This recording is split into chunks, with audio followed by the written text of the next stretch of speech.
les différents types de familles de molécules organiques qu'on peut rencontrer vont dépendre des différents atomes qu'on retrouvera. Donc, dans la chimie organique, on va toujours trouver un squelette de carbone, plus ou moins grand, un squelette hydrocarboné. Donc, ces carbones vont être porteurs d'hydrogène de plus en plus, ou saturés, ou pas saturés.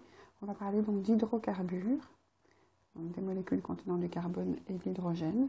S'ils sont purs, donc sans hétéroatomes, sans oxygène, sans azote, donc juste des C et des H, alors ça va dépendre de leur liaison. S'il n'y a que des simples liaisons, on va parler de la famille des alcanes. Alcanes. S'il y a une ou plusieurs doubles liaisons, donc dans ce cas-là, ça va être des alcènes. Et dès qu'il y a une ou plusieurs triples liaisons, ça va être la famille des alcynes. Alors les noms des molécules vont terminer par ane, par N ou par in. Alors sur ces squelettes hydrocarbonés, on peut ajouter des hétéroatomes. Donc s'il y a un azote en plus du carbone et des hydrogènes, un azote, ça fait partie de la famille 5A. Donc ça sait faire 3 liaisons. Donc s'il y a 3 liaisons sur le carbone, s'il y a un azote là-dessus, ben, il a une valence 3. Il fait 3 liaisons. Le carbone en faisant 4. Alors, il peut choisir de faire une liaison cet azote avec un carbone et 2 hydrogènes. Dans ce cas-là, on aura un carbone accroché à un azote, porteur de 2 hydrogènes. J'écris ici en semi-développé. On appellera une fonction amine, comme on en trouve dans les acides aminés. Donc, s'il y a un carbone sur cet azote, c'est une amine primaire. Il peut y avoir 2 carbones avec un hydrogène. Donc, dans ce cas-là, ça va être une N avec un autre carbone. Donc, ces barres-ci représentent liaison à un squelette carboné. Il y a un hydrogène qu'on écrit sur l'atome porteur, écriture semi-développée. Ça va être une amine secondaire. Alors, cet azote peut aussi choisir de faire une liaison avec 3 carbones.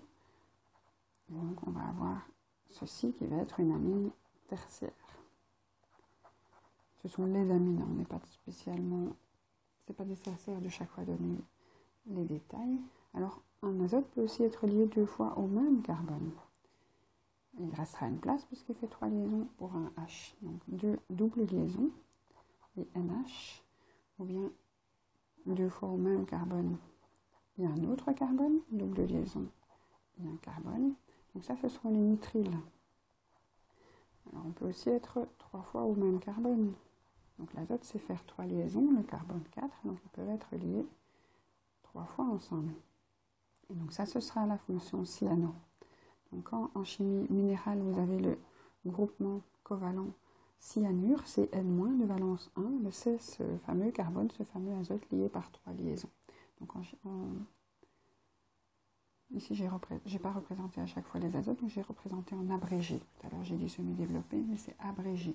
Donc en abrégé, on n'indique pas les C et les H sur C, mais on indique les hétéroatomes et les H sur ces hétéroatomes. Donc si on a les azotes, l'azote est représenté habituellement dans les modèles chimiques en bleu. Donc si on a les azotes, je mets du bleu, l'azote, dans les modèles moléculaires, il est bleu. Donc il y a différentes fonctions possibles. Alors, on va maintenant ajouter des oxygènes. Donc, alors, sur le squelette hydrocarboné, on peut avoir des oxygènes en plus. L'oxygène, colonne 6, valence 2, il va faire 2 liaisons. Donc, il fait 2 liaisons. Donc, a priori, on aura moins de possibilités que pour les carbones. Je dis bien a priori. Donc si l'oxygène est lié à un carbone et à un hydrogène, puisqu'il fait 2 liaisons, ça va donner ce genre de fonction. Oxygène lié à un carbone et hydrogène. Donc ça va être une fonction alcool, la famille des alcools. S'il est lié à 2 carbones, et donc pas d'hydrogène puisqu'il ne fait que 2 liaisons, nous allons avoir quelque chose qui ressemble à ça. Ça, c'est la famille des éthers. Quand vous avez quelque chose pour enlever les collants de sparadrap qui sont assez forts à l'hôpital, des éthers. Il peut aussi être lié à 2 fois le même carbone. Donc, l'oxygène va être doublement lié au carbone. Alors quand vous avez ce genre de fonction, un oxygène lié à 2 fois un carbone, et ce carbone, il peut encore en faire 2.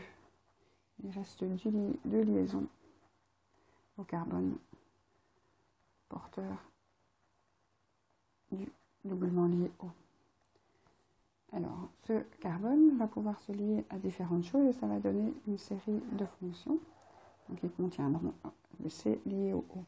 Donc, si ce carbone lié au O est lié lui-même à un carbone et un hydrogène, on va avoir ce genre de fonction. Donc, le carbone porteur du CO, du O, est lié à un carbone et l'hydrogène qu'on n'écrit pas en formule abrégée. Donc, ça, c'est la famille des aldéhydes. Donc, quand vous avez entendu parler du formol, du formaldéhyde, on le voit quand on étudie les géométries des molécules, la géométrie plane, triangulaire. Alors, ce C doublement lié à O peut être lié à 2 carbones, et donc dans ce cas-là, on va avoir carbone, on va le voir, il va être au milieu d'un squelette. Dans ce cas-là, c'est une cétone. L'acétone, pour enlever le vernis à ongles, est une molécule qui contient cette fonction.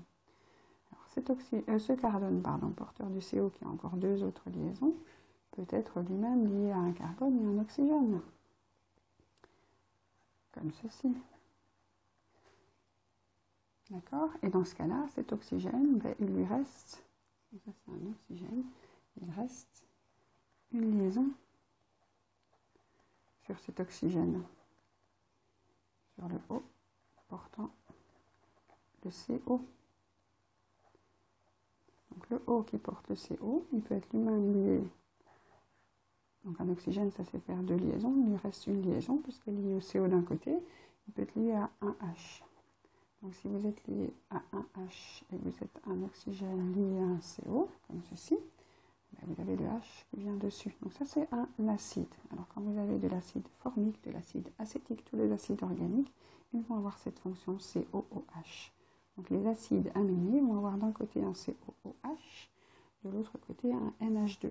Acide aminé. Donc sur le squelette, il y en a des différents parce que le carbone porteur ici peut être fortement varié, une vingtaine de fois. Alors je reprends l'oxygène qui porte le CO. Sa liaison peut être avec un H ou elle peut être avec un carbone. Donc vous allez avoir le O avec son CO et lui-même lié à un autre carbone. Donc ça c'est au milieu d'un squelette, c'est un ester. Les esters, ce seront les parfums, ils sont bien étudiés en début de réto, on doit savoir les nommer. Voilà, alors je reprends. Le carbone lié doublement avec un O, il peut être lié à un carbone et un oxygène, il peut aussi être lié à un carbone et un azote. Donc lié à un carbone, le CO et un azote. Donc comme cet oxygène peut être lié à 2 choses différentes, mais cet azote il peut être lié à plus de choses. Donc il reste 2 liaisons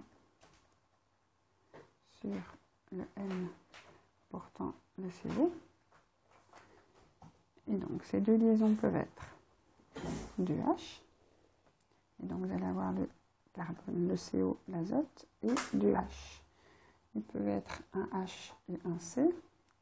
La liaison, le CO, le N, avec un autre carbone et un H.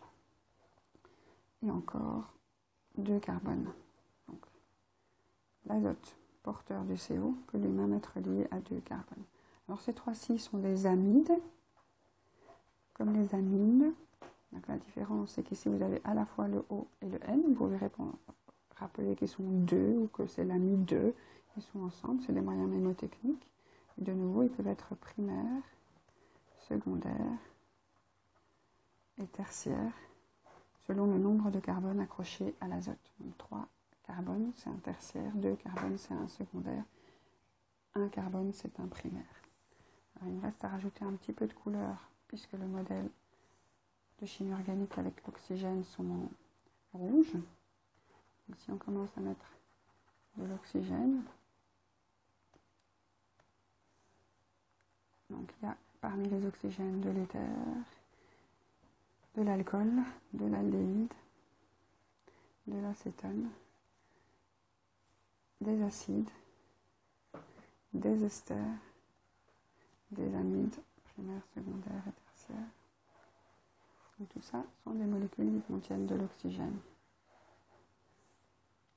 Donc les plus simples, les squelettes hydrocarbonés, c'est assez rare. Donc on a assez souvent des squelettes hydrocarbonés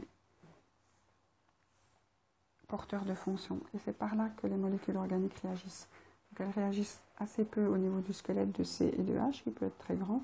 Par contre, au niveau des acides, des alcools, on peut vraiment coller des choses, casser des choses, faire des condensations, des hydrolyses. Donc c'est comme ça qu'on fabrique de plus grosses et de plus petites molécules pour la chimie organique.